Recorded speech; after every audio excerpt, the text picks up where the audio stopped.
Hello students, this video is for class 10 life science. In this video I will continue with the chapter that I have started with you people, that is continuity of life. So let's not waste any more time and let's just start with our chapter. So we will start with the topic of euchromatin and heterochromatin. So as you can understand by the term euchromatin and heterochromatin, that means these are as it is chromatin, that means it is related with the chromatin network or nuclear reticulum, we can see. Now there are two types of chromatin network or chromatin reticulum. One is euchromatin and the other one is heterochromatin. Now this word eu means true and the word hetero means different, morphologically different. So what is euchromatin? This is a part of the chromosome obviously which is uncoiled. That means it is not that much coiled. It is that uncoiled part of the chromosome which is active in the interphase. That means it is active in interphase. And it is the uncoiled part of the chromosome which is active in interphase, whereas this heterochromatin, it's densely coiled, not uncoiled, rather densely coiled, as well as it is generally inactive in the interphase. See, just the opposite.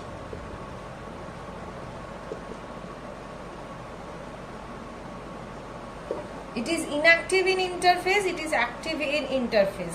It is uncoiled part of the chromosome, it is a densely coiled part of the chromosome.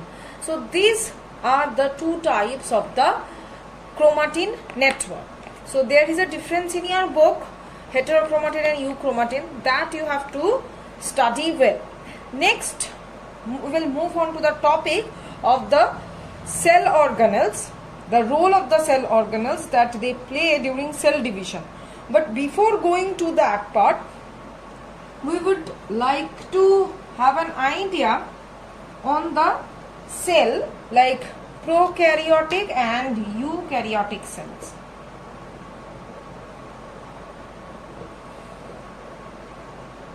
Now we know that on the basis of the development and the advancement of the cells are of two types. One is prokaryotes, another one is eukaryote. Prokaryotes, eukaryotes, you know this from a very small age, okay, from the very small class. There are two types of cells, prokaryotes, eukaryotes. This is actually formed of two words, pro and karyote, here also eu and karyote. This karyote is actually came from the word karyon, which means nucleus. Okay, and this word pro means primitive,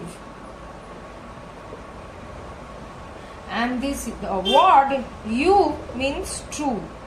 So that means the organisms which are having primitive organization of the cell or primitive type of cell or primitive type of nucleus, those organisms are termed as prokaryotes. Whereas the ones which are having very well developed cell organization, apart from that very well developed nucleus as well as well developed cell organelles, those organisms are termed as eukaryotes. Generally amoeba, euglena or any kind of other unicellular organisms are categorized as the prokaryotes, whereas the multicellular organisms are termed as the eukaryotes. Clear? Now next we will move on to the topic of role of the cell organelles in cell division. So the first cell organelle here we will discuss is nucleus. Now how is it important in case of cell division? We know that during cell division the chromosomes are getting equally divided into two daughter cells. And these chromosomes are actually the condensed form of the chromatin network which is present in the nucleus. That means nucleus is the one who is carrying the chromatin network, who will condense in the future to become chromosome, which will be equally divided into two daughter cells. So nucleus role is that to carry the chromatin network. Our next organelle is centrosome and microtubule. What are this? This centrosome and microtubule, these are the organelles which helps in the formation of spindle fiber. During cell division, suppose this is the cell, the chromosomes at first arranged at the equatorial region. Now these chromosomes are held together by the spindle fiber. See?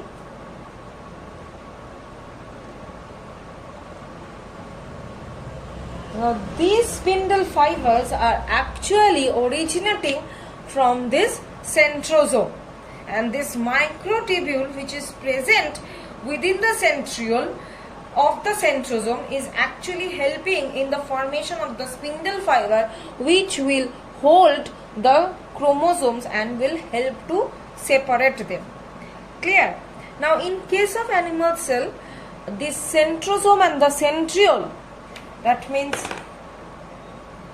in case of animal, the centrosome and centriole are forming the spindle fiber. Okay, but the plant cells, they do not have centrosome. So how these cell organelles are formed, how these spindle fibers are formed in case of plant cells? In case of plant cells, spindle fiber are formed from the cytoplasm or nucleoplasm. Why? Because the plant cells are not having the centrosome. Clear?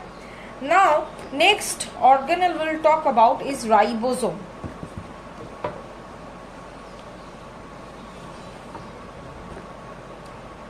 What is the role of ribosome?